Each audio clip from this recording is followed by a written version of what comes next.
या देवी सर्वभूतेषु मां चंद्रघंटा रूपेण संस्थिता नमस्तस्यै नमस्तस्यै नमस्तस्यै नमो नमः। ओम दुम दुर्गाय नमः। आप सभी को नवरात्रि के तीसरे दिवस की बहुत बहुत शुभकामनाएं। मां चंद्रघंटा की कृपा सदैव आप और आपके समस्त परिवार पर बनी रहे। 5 अक्टूबर 2024 को नवरात्रि की तृतीया तिथि है।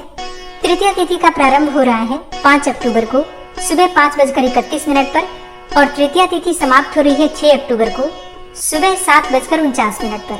5 अक्टूबर को मां दुर्गा के तीसरे स्वरूप मां चंद्रघंटा की पूजा आराधना करेंगे। इस दिन सूर्योदय काल का समय आपको प्राप्त हो रहा है सुबह 6:16 पर और सूर्यास्त का समय होगा शाम को 6:01 पर। बात करें पूजा के शुभ मुहूर्त के बारे में तो देखिए, वैसे तो सुबह और शाम दोनों समय आप संध्या काल में और फिर सुबह के समय पूजा कर सकते हैं, लेकिन कुछ विशेष शुभ मुहूर्त होते हैं जिस समय में हम पूजा करते हैं तो उसका फल भी हमें कई गुना प्राप्त होता है। और कोई विशेष कामना हो तो कामना के अनुसार अगर आप इस समय में उपाय करते हैं, विशेष कोई मंत्र सिद्ध करते हैं तो आपको इसमें लाभ मिलता है। तो नोट कीजिए कुछ विशेष शुभ मुहूर्त जिस समय में आप पूजा आराधना विशेष रूप से कर सकते हैं, जैसे कि ब्रह्म मुहूर्त का समय। नवरात्रि में जैसे कि आप व्रत धारण करते हैं, पूजा पाठ करते हैं, मंत्रों का जप करते हैं, तो ब्रह्म मुहूर्त सबसे श्रेष्ठ है। सुबह 4:43 से सुबह 5:30 तक ब्रह्म मुहूर्त का श्रेष्ठ समय है। दूसरा शुभ मुहूर्त है अभिजीत मुहूर्त का। अभिजीत मुहूर्त सुबह 11:51 से दोपहर में 12:38 तक रहेगा। इस समय में भी आप कोई भी कार्य करते हैं, मतलब कोई मंत्र जप करते हैं, कोई नया काम आप करना चाहते हैं, कोई भी विशेष उपाय करना चाहते हैं तो अभिजीत मुहूर्त सबसे श्रेष्ठ है। इस समय में हम जो भी काम करते हैं उसमें हमें सफलता मिलती है। अमृत काल जो कि 11:40 से प्रारंभ हो रहा है और दोपहर में 1:27 तक रहेगा। और जैसा कि अमृत काल नाम से ही पता चलता है, किसी भी प्रकार के कार्य आप करते हैं तो उसमें आपको अमृत के समान लाभ मिलता है, मतलब उस कार्य का जो फल होता है वो कई गुना होकर प्राप्त होता है। और ऐसा भी कहा जाता है कि जो काम अमृत काल में हम करते हैं उसका फल हमें जन्म जन्मांतर तक प्राप्त होता है। तो विशेष कोई मंत्र सिद्ध करना चाहते हैं इस समय में आप कर सकते हैं। और इसके अलावा एक बहुत ही श्रेष्ठ और शुभ मुहूर्त आपको प्राप्त हो रहा है सर्वार्थ सिद्धि योग का। सर्वार्थ सिद्धि योग 5 अक्टूबर को सुबह 6:23 पर प्रारंभ हो रहा है और 5 अक्टूबर को रात्रि में 9:33 तक रहेगा। तो पूरे दिन और रात्रि यानी कि 9:33 तक रात्रि में आपको सर्वार्थ सिद्धि योग मिल रहा है। इस समय में अगर आप कोई भी मंत्र सिद्ध करना चाहते हैं, कोई भी उपाय विशेष रूप से करना चाहते हैं अपने जीवन में परिवर्तन के लिए, तो ये समय आपके लिए सर्वश्रेष्ठ है। अब ये तो कुछ शुभ मुहूर्त है जिस समय में आप कोई शुभ काम कर सकते हैं।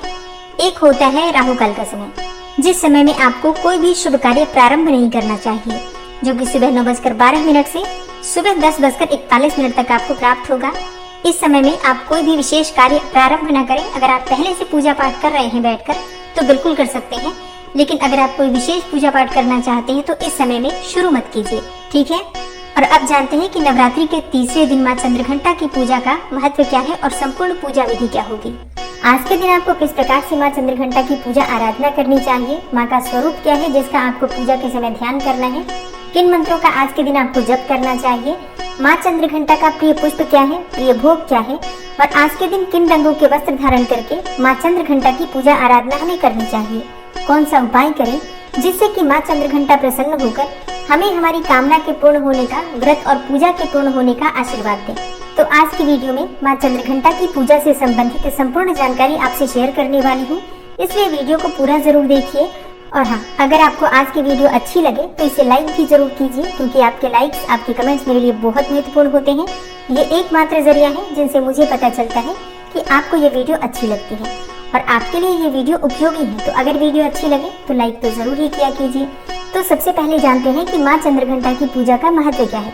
देखिए, मां चंद्रघंटा की पूजा करने से साधकों को लंबी आयु का वरदान प्राप्त होता है, आरोग्य की प्राप्ति होती है, सुखी और संपन्न होने का वरदान प्राप्त होता है। मां चंद्रघंटा की आराधना करने से साधक के समस्त पाप और बाधाएं नष्ट हो जाती हैं। इनकी आराधना से प्राप्त होने वाला एक बहुत ही बड़ा सद्गुण ये भी है कि साधक में वीरता और निर्भयता के साथ ही सौम्यता और विनम्रता का भी विकास होता है। उसके मुख, नेत्र तथा संपूर्ण काया में कांति की वृद्धि होती है और इसके साथ ही मां चंद्रघंटा की पूजा करने से वाणी भी प्रभावित होती है। ऐसा कहा जाता है कि मां चंद्रघंटा की पूजा करने से स्वर में दिव्य अलौकिक माधुर्य का समावेश हो जाता है। तो जिन लोगों को क्रोध बहुत आता है या फिर वाणी में मधुरता चाहते हैं अपने व्यक्तित्व में आकर्षण चाहते हैं, उन्हें विशेष रूप से माँ दुर्गा के तीसरे स्वरूप माँ चंद्रघंटा की पूजा जरूर करनी चाहिए। देखिए, पूजा की विधि बिल्कुल वही होती है। सुबह आपको जल्दी उठना है, नित्य कर्मों से निवृत्त होकर भगवान सूर्यदेव को जल दीजिए। फिर अपने घर के मंदिर में या फिर जहाँ पर भी आपने माँ की चौकी लगाई है वहाँ पर आ जाइए। सभी देवी देवताओं को अपने दोनों हाथ जोड़कर प्रणाम कीजिए।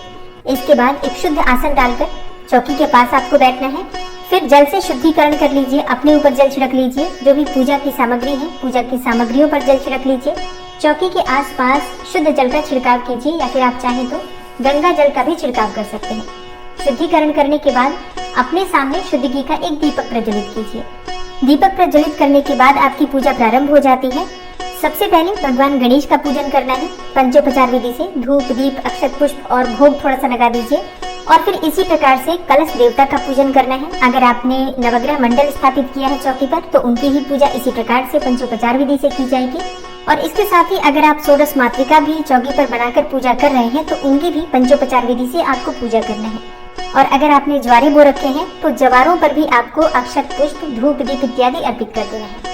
तो बस पंचोपचार विधि से सभी देवी देवताओं को आप धूप दीप दिखाकर पूजन कर लीजिए। इसके बाद माँ भगवती दुर्गा की पूजा प्रारंभ होगी। तो जैसे आज नवरात्रि का तीसरा दिन है, मतलब माँ चंद्रघंटा की पूजा हमें करनी है, तो सबसे पहले माँ चंद्रघंटा का ध्यान करना है। अब अगर आपके पास माँ चंद्रघंटा की मूर्ति या फिर फोटो है तो आप उनकी पूजा कर सकते हैं। अगर ऐसा नहीं है तो माँ दुर्गा की जो प्रतिमा या फोटो या मूर्ति हम अपने घर में स्थापित करते हैं, उन्हीं का स्वरूप सभी देवियां हैं, उन्हीं में हम सबका ध्यान करते हैं। अपने हाथ में पुष्प लेकर माँ चंद्रघंटा के स्वरूप का ध्यान कीजिए। माँ चंद्रघंटा का स्वरूप क्या है जिसका आपको पूजा के समय ध्यान करना है? देखिए, देवी चंद्रघंटा का स्वरूप परम शांतिदायक और कल्याणकारी है। माँ चंद्रघंटा की सवारी बाघ है और माँ चंद्रघंटा के शरीर का रंग स्वर्ण के समान चमकीला है। इनके मस्तक में घंटे के आकार का अर्धचंद्र विराजमान है, इसलिए इन्हें चंद्रघंटा कहा जाता है। इनकी 10 भुजाएं हैं और इनके सभी हाथों में अलग अलग शस्त्र विभूषित हैं। इनके गले में सफेद फूलों की माला सुशोभित रहती है। इनकी मुद्रा युद्ध के लिए उद्यत रहने वाली है। इनके घंटे की सी भयानक ध्वनि से अत्याचारी दानव, दैत्य, राक्षस सदैव प्रकंपित रहते हैं। दुष्टों का दमन और विनाश करने में सदैव तत्पर रहने के बाद भी इनका स्वरूप दर्शक और आराधक के लिए अत्यंत सौम्यता और शांति से परिपूर्ण रहता है।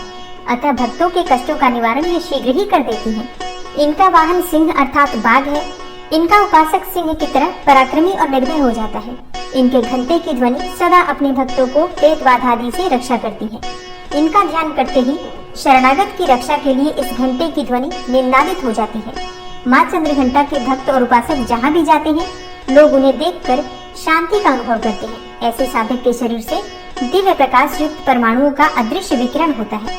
माँ चंद्रघंटा के इसी स्वरूप का आपको ध्यान करना है और ध्यान करते समय माँ के बीज मंत्र का आपको जप करना है।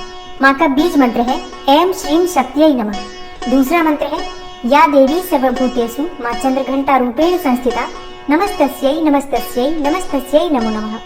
इनमें से किसी भी मंत्र के द्वारा माँ चंद्रघंटा का ध्यान करके आपके हाथ में जो पुष्प है माँ के चरणों में अर्पित कर दीजिए। इसके बाद धूप, दीप, अक्षत पुष्प इत्यादि सभी चीजें एक एक करके माँ चंद्रघंटा का ध्यान करके माँ के पास अर्पित कीजिए। माँ चंद्रघंटा का प्रिय पुष्प है कमल का पुष्प और पीले गुलाब का पुष्प, शंख पुष्पी का पुष्प और सबसे ज्यादा प्रिय है माँ को चमेली का पुष्प। आज के दिन माँ को अगर चमेली के पुष्पों की माला अर्पित की जाती है तो हर प्रकार की कामना आपकी पूर्ण हो जाती है। तो अगर आपके पास उपलब्ध हो तो जरूर अर्पित कीजिए। नवरात्रि के तीसरे दिन माँ चंद्रघंटा को दूध या फिर दूध से बनी हुई चीजों का भोग अर्पित करना चाहिए। आप चाहे तो खीर का भोग लगा सकते हैं या फिर दूध में भी शक्कर और केसर मिलाकर भी अर्पित कर सकते हैं। और इसके अलावा जो भी ऋतु फल आपके पास उपलब्ध हो, चाहे केले का फल या फिर कोई भी फल, तो माँ को अवश्य अर्पित कीजिए। आज के दिन हमें किस रंग के वस्त्र धारण करके माँ की पूजा करनी चाहिए? तो देखिए, आज माँ का प्रिय रंग है भूरा और सुनहरा। तो जो भी सामग्री आपके पास उपलब्ध है उससे विधि विधान से माँ दुर्गा के तीसरे स्वरूप का ध्यान करके माँ चंद्रघंटा का ध्यान करके पूजा कीजिए। और पूजा करते समय माँ चंद्रघंटा के मंत्र का अपनी इच्छा के अनुसार 11 बार 21 बार जप कर सकते हैं। इसके बाद जो भी आप पाठ करना चाहते हैं, दुर्गा सप्तशती का या फिर कोई नवाड मंत्र का जप करते हैं या फिर कोई भी मंत्र जप कर रहे हैं तो बिल्कुल कर सकते हैं। अब जैसे कि आपकी पूजा पूर्ण हो जाएगी तो आपको आरती करना है कपूर और लौंग जलाकर और इसके बाद क्षमा प्रार्थना करना है। और हाँ, माँ चंद्रघंटा की कथा भी जरूर सुननी चाहिए। जब आप सुबह या फिर शाम को पूजा करते हैं तो किसी भी समय, चाहे तो दोनों समय या फिर किसी भी एक समय, माँ चंद्रघंटा की कथा भी अवश्य सुननी चाहिए। और सुबह की पूजा पूर्ण कर लीजिए जिस भी प्रकार से आपके पास समय हो। अगर आपके पास सुबह बहुत ज्यादा समय ना हो तो बाकी की पूजा आप शाम के समय भी कर सकते हैं। कोई भी मंत्र अगर आप जपना चाहते हैं, सुबह समय ना हो तो आप शाम के समय भी जप सकते हैं। शाम के समय फिर से माँ को भोग अर्पित किया जाता है और माँ की आरती की जाती है। और एक और चीज, आज माँ चंद्रघंटा की पूजा की जाती है तो विशेष रूप से घंटी अवश्य बजानी चाहिए। सुबह की पूजा में भी और शाम की पूजा में भी जब आप आरती करते हैं तो घंटी अवश्य बजाइए। शास्त्रों के अनुसार माँ चंद्रघंटा की पूजा में जब हम घंटी बजाते हैं तो सभी प्रकार की नकारात्मक ऊर्जा नष्ट हो जाती है। माँ अत्यंत प्रसन्न होती है और भक्तों की मन वांछित कामना को पूर्ण करती है। तो सुबह और शाम की पूजा में घंटी वैसे भी प्रतिदिन बजाइए, लेकिन आज तो विशेष रूप से बजाना चाहिए। अब एक प्रश्न आया था घंटी को ही लेकर कि क्या शाम की पूजा में हमें घंटी नहीं बजानी चाहिए? जी बिल्कुल बजानी चाहिए, क्योंकि बिना घंटी के तो आरती ही नहीं हो सकती है। सुबह और शाम की आरती के समय घर में घंटी शंख अवश्य बजना चाहिए। दोस्तों, चंद्रघंटा माँ की कथा आपको कल सुबह मिल जाएगी। और हाँ, उम्मीद करती हूँ कि आप लोग प्रतिदिन की दुर्गा सप्तशती की कथा अवश्य सुनते होंगे। अगर आप लोग अभी तक नहीं सुन पा रहे हैं तो जरूर सुनिए, क्योंकि नवरात्रि में दुर्गा सप्तशती की कथा सुनने मात्र से भी समस्त प्रकार की कामनाएं भक्तों की पूर्ण हो जाती है। माँ दुर्गा का आशीर्वाद आपको प्राप्त होता है। इसलिए या तो आप लोग कथा पढ़िए या फिर सुन भी सकते हैं। तो ये है आज की वीडियो। उम्मीद करती हूँ आपके लिए उपयोगी होगी। अच्छी लगी हो वीडियो तो लाइक कीजिए, ज्यादा से ज्यादा शेयर कीजिए। और चैनल पर पहली बार आए हैं, अगर अभी तक आपने चैनल को सब्सक्राइब नहीं किया है तो आज की वीडियो अगर आपको अच्छी लगे तो चैनल को सब्सक्राइब करके बेल आइकन को जरूर प्रेस कर लीजिए। इससे ये होगा कि इस चैनल पर जो भी नई वीडियो अपलोड होंगी उनकी नोटिफिकेशन आपको सही समय पर प्राप्त होगी। मिलती हूँ मैं आपसे अगली वीडियो में, तब तक के लिए नमस्कार।